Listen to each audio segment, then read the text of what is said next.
ये दो एटम्स जो हैं कुछ दूरी पर खड़े हैं,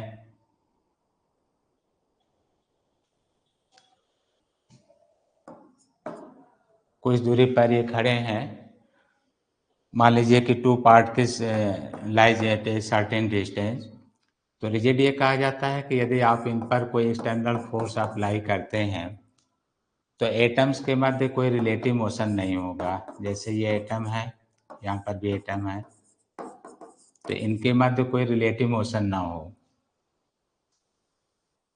कोई रिलेटिव मोशन ना हो, तो इसको कहा जाता है कि जैसे आपने फोर्स अप्लाई किया, no relative motion is allowed, इसमें कोई रिलेटिव मोशन नहीं हो रहा है, तो इसको कहा जाएगा रिजिड बॉडी। वैसे आपने सुना होगा कि जो एटम्स हैं वो इंटरनल फोर्सेस से बॉन्ड द्वारा जुड़े होते हैं, और जो इंटरेक्शन फोर्सेज हैं वो उनके सेपरेशन पर डिपेंड करता है कि उनका सेपरेशन कितना आप रखे हैं। जैसे अंतराण्विक स्थितिज ऊर्जा आप ऐसे पढ़ते हैं जिसमें अणुओं के बीच की दूरी की बात की जाती है। जैसे ये है, अणु कितनी दूरी पर है उनकी बात की जाती है, अणुओं के बीच की दूरी, सेपरेशन बिटवीन देम।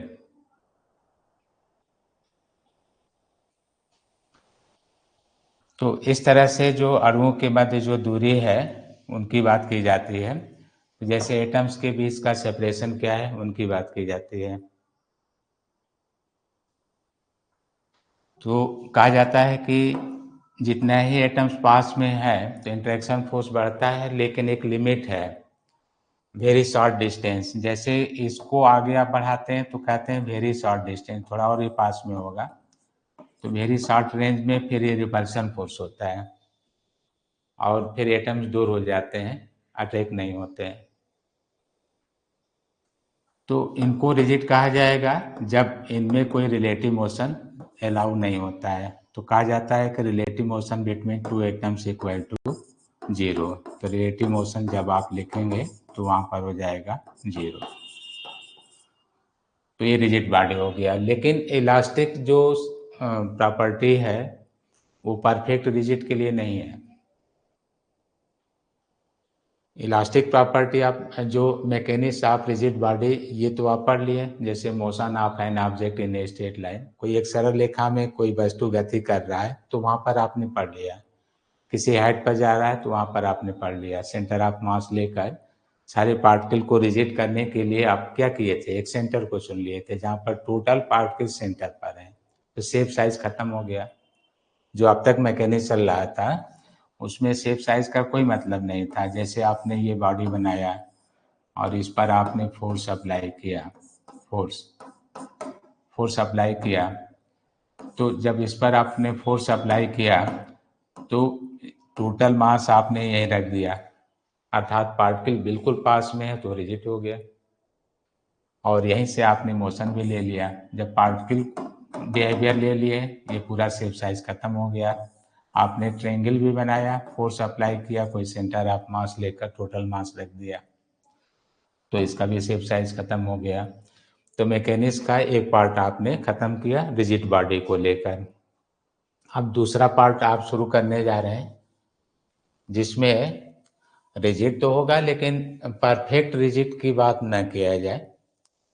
उसमें या तो हम कहें कि नॉन रिजिड की बात कर दें यहाँ पर,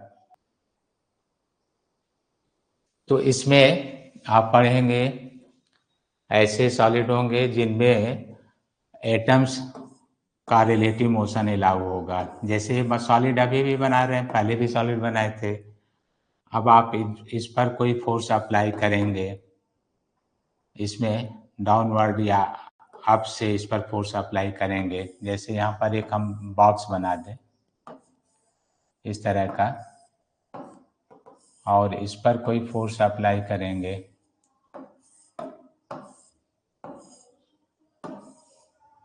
इस पर ऐसे,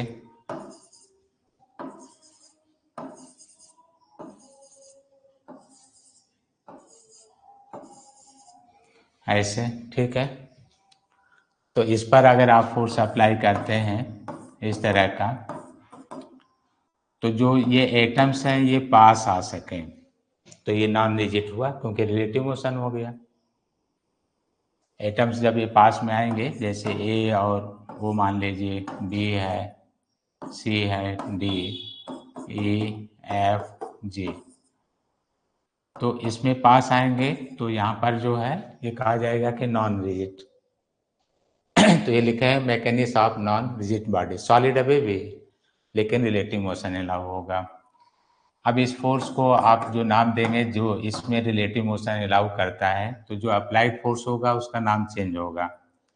अब ये कंप्रेस कर रहा होगा, इसमें जो हाइट या जो डिस्टेंस होगी, मान लीजिए कि ए जो है इसकी सेपरेशन है, तो जब आपने कोई फोर्स लगाया तो ए माइनस डेल्टा ए, ये न्यू सेपरेशन आ गया, जो आप कोई भी नाम लिखना चाहें, आर लिखना हो आर लिख दें।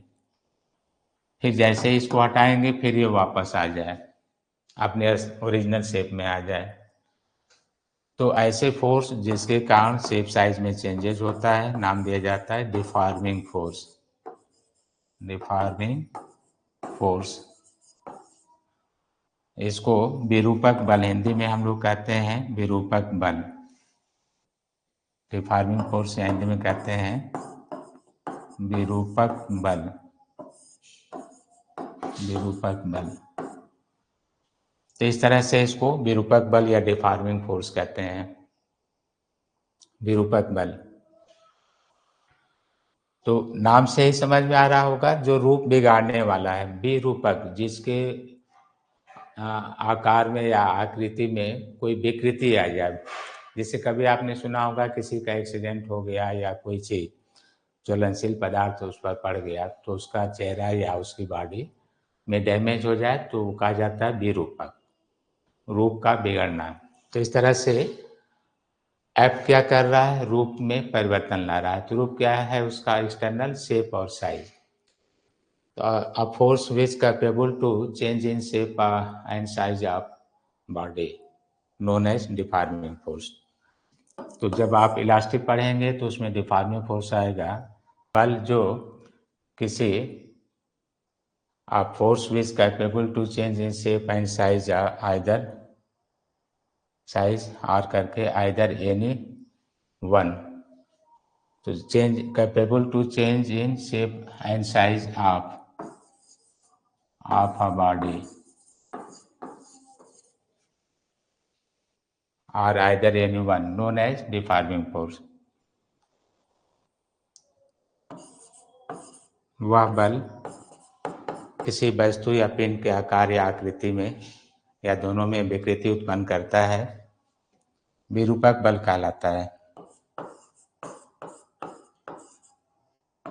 विरूपक बल कहलाता है।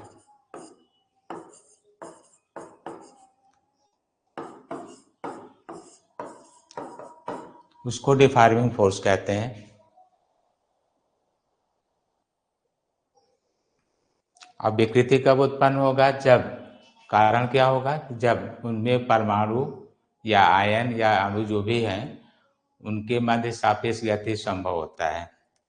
It is possible only for when relative motion is allowed between atoms. तो इस तरह से ये प्रत्यास्था की स्टार्टिंग है, इसलिए थोड़ा हम समय ज़्यादा ले रहे हैं। कोई टॉपिक जब स्टार्ट करते हैं तो उसमें बेसिक कंसेप्ट ज़्यादा रहता है, वो समझना जरूरी होता है, अन्यथा पूरे चैप्टर में आपको कंसेप्ट नहीं मिल पाता है कि कोई चैप्टर पढ़े हैं तो वो क्या है, अब जो आगे पढ़ने जा रहे हैं तो वो क्या है। आपने जो पढ़ा मैकेनिक्स ऑफ रिजिड बॉडी पढ़ा, रिजिड बॉडी में शेप साइज का कोई मतलब नहीं होता है, सारे पार्टिकल्स को एक सेंटर पर रखकर सेंटर ऑफ मास मानकर उसी का पोजीशन, उसी की वेलोसिटी, उसी का एक्सेलरेशन, उसी का डिस्प्लेसमेंट सब कुछ पढ़ा जाता है। That mean relative motion not allowed between them, इतना वो पास होते हैं कि उनमें रिलेटिव मोशन संभव नहीं होता है और रिजिड कहलाते हैं। इसी तरह से चूंकि